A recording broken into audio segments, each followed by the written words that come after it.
Bismillahirrahmanirrahim, wassalatu wassalam, Rasulillah, Rabbi shrah li sadri wa yassir li amri wahlul uqtada min lisani yafqahu qawli.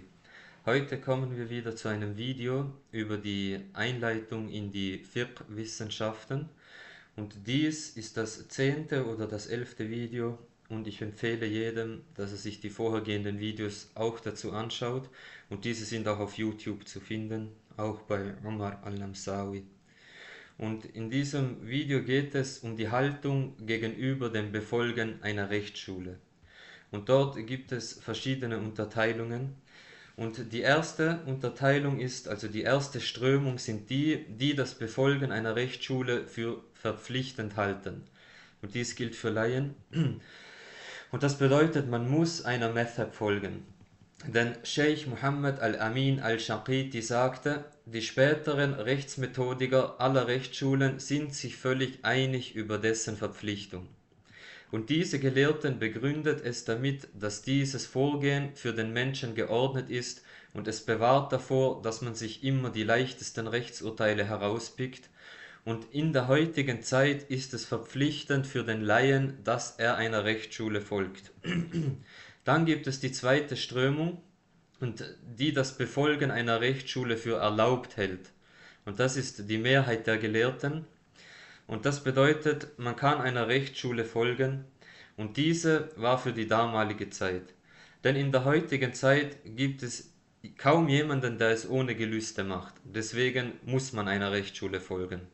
Al-Qadi sagte, es herrscht Konsens, also Ijma, unter den Muslimen, ihnen zu folgen und ihre Rechtsschule zu studieren.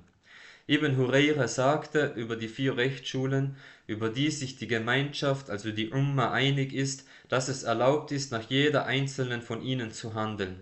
Das bedeutet für den Laien, man sucht sich eine aus und handelt entsprechend dieser Madhab, die man sich ausgesucht hat.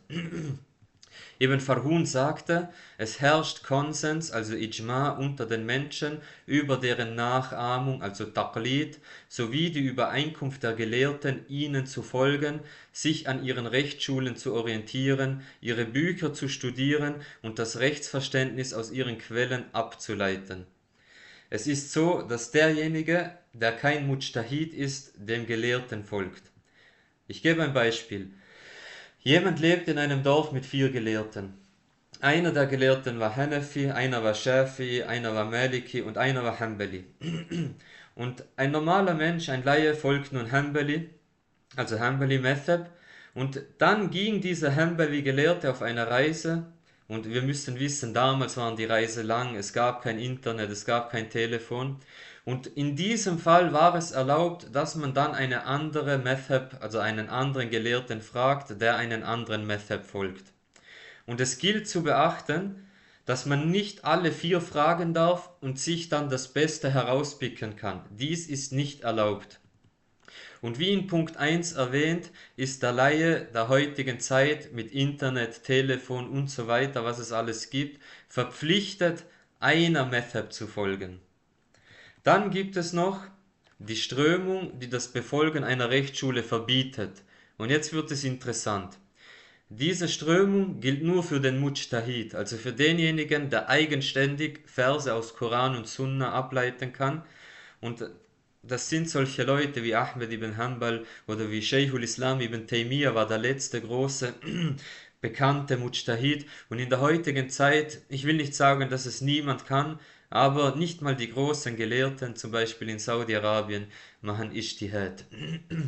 Ibn Hasim sagte, wer auch immer jede einzelne Aussage von Abu Hanifa, jede Aussage von Malik oder Shafi oder Hanbali ungeprüft übernimmt, sofern er eigentlich selbst zur eigenständigen Quellenprüfung in der Lage ist, also ein Mujtahid Muqlad, der soll wissen, dass er dem Konsens der Gemeinschaft widersprochen hat.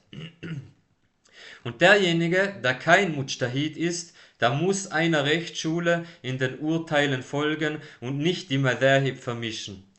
Und es werden Leute kommen und sagen, die Bedingung für Ijtihad ist zu schwierig. Aber man muss wissen, dass es wichtig ist, dass nicht unqualifizierte Leute kommen und denken, sie können Ijtihad machen, so wie wir es viel hier auf TikTok sehen. Und jetzt kommt das wirklich auch Wichtige zu diesem Punkt.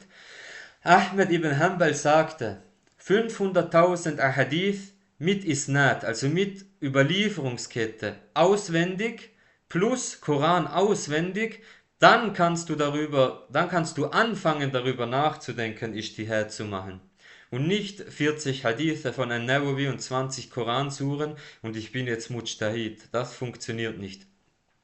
Kurz und bündig gesagt, der Mujtahid ist verpflichtet, nicht einer Rechtsschule zu folgen und der Laie ist verpflichtet, einer Rechtsschule zu folgen. Barakallahu fik.